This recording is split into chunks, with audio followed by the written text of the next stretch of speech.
यहोशू अध्याय 8। आई नगर का ले लिया जाना। तब यहोवा ने यहोशू से कहा, मत डर और तेरा मन कच्चा न हो। कमर बांध कर सब योद्धाओं को साथ ले और आई पर चढ़ाई कर। सुन, मैंने आई के राजा को, उसकी प्रजा और उसके नगर और देश समेत तेरे वश में कर दिया है। और जैसा तूने यरीहो और उसके राजा से किया, वैसा ही आई और उसके राजा के साथ भी करना। केवल तुम पशुओं समेत उसकी लूट तो अपने लिए ले सकोगे। इसलिए उस नगर के पीछे की ओर अपने पुरुष घात में लगा दो। अतः यहोशू ने सब योद्धाओं समेत आई पर चढ़ाई करने की तैयारी की।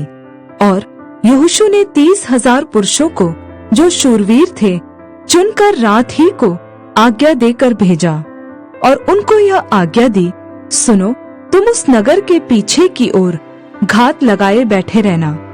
नगर से बहुत दूर न जाना और सब के सब तैयार रहना।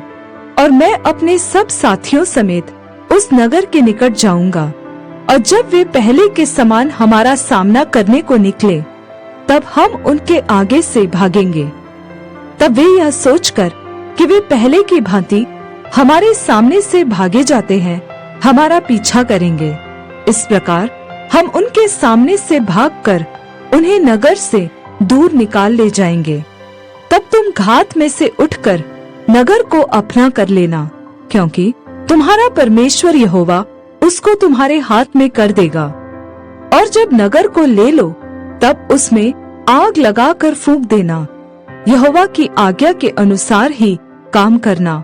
सुनो, मैंने तुम्हें आज्ञा दी है। तब यहोशू ने उनको भेज दिया और वे घात में बैठने को चले गए और बेतेल और आई के मध्य में और आई की पश्चिम की ओर बैठे रहे। परंतु यहोशू उस रात को लोगों के बीच टिका रहा। यहोशू सवेरे उठा और लोगों की गिनती करके इस्राएली वृद्ध लोगों समेत लोगों के आगे आगे आई की ओर चला। और उसके संग के सब योद्धा चढ़ गए और आई नगर के निकट पहुंचकर उसके सामने उत्तर की ओर डेरे डाल दिए। और उनके और आई के बीच एक तराई थी। तब उसने कोई 5,000 पुरुष चुनकर बेतेल और आई के मध्य नगर के पश्चिम की ओर उनको घात में बैठा दिया। और जब लोगों ने नगर के उत्तर ओर की सारी सेना को और उसके पश्चिम ओर घात में बैठे हुओं को भी ठिकाने पर कर दिया, तब यहोशू उसी रात तराई के बीच गया। जब आई के राजा ने यह देखा, तब वे फुर्ती करके सवेरे उठे और राजा अपनी सारी प्रजा को लेकर इस्राएलियों के सामने उनसे लड़ने को निकलकर ठहराए हुए स्थान पर, जो अराबा के सामने है, पहुंचा। और वह नहीं जानता था कि नगर की पिछली ओर लोग घात लगाए बैठे हैं। तब यहोशू और सब इस्राएली उनसे मानो हार मानकर जंगल का मार्ग लेकर भाग निकले। तब नगर के सब लोग इस्राएलियों का पीछा करने को पुकार पुकार के बुलाए गए और वे यहोशू का पीछा करते हुए नगर से दूर निकल गए। और न आई में और न बेतेल में कोई पुरुष रह गया जो इस्राएलियों का पीछा करने को न गया हो।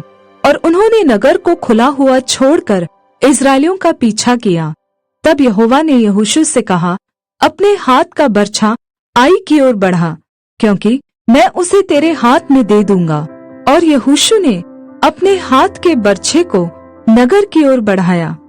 उसके हाथ बढ़ाते ही जो लोग घात में बैठे थे, वे झटपट अपने स्थान से उठे और दौड़कर नगर में प्रवेश किया और उसको ले लिया और झटपट उसमें आग लगा दी।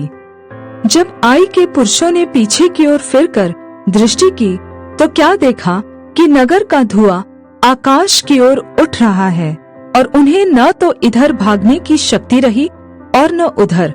और जो लोग जंगल की ओर भागे जाते थे, वे फिरकर अपने खदेड़ने वालों पर टूट पड़े। जब यहोशू और सब इस्राएलियों ने देखा कि घातियों ने नगर को ले लिया और उसका धुआं उठ रहा है, तब घूमकर आई के पुरुषों को मारने लगे। और उनका सामना करने को दूसरे भी नगर से निकल आए। सो वे इस्राएलियों के बीच में पड़ गए कुछ इस्राएली तो उनके आगे और कुछ उनके पीछे थे। अतः उन्होंने उनको यहाँ तक मार डाला कि उनमें से न तो कोई बचने और न भागने पाया। और आई के राजा को वे जीवित पकड़कर यहोशू के पास ले आए।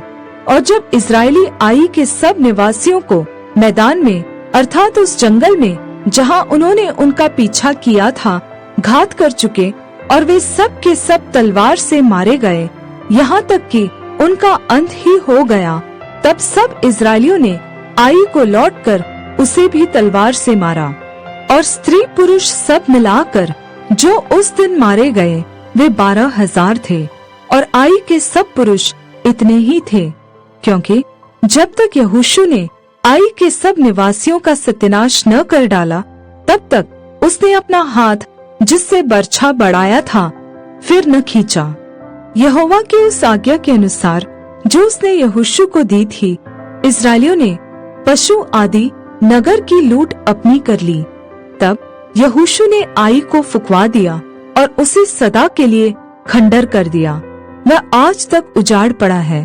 और आई के राजा को उसने सांझ तक वृक्ष पर लटका रखा और सूर्य डूबते डूबते यहोशू की आज्ञा से उसका शव वृक्ष पर से उतारकर नगर के फाटक के सामने डाल दिया गया और उस पर पत्थरों का बड़ा ढेर लगा दिया जो आज तक बना है।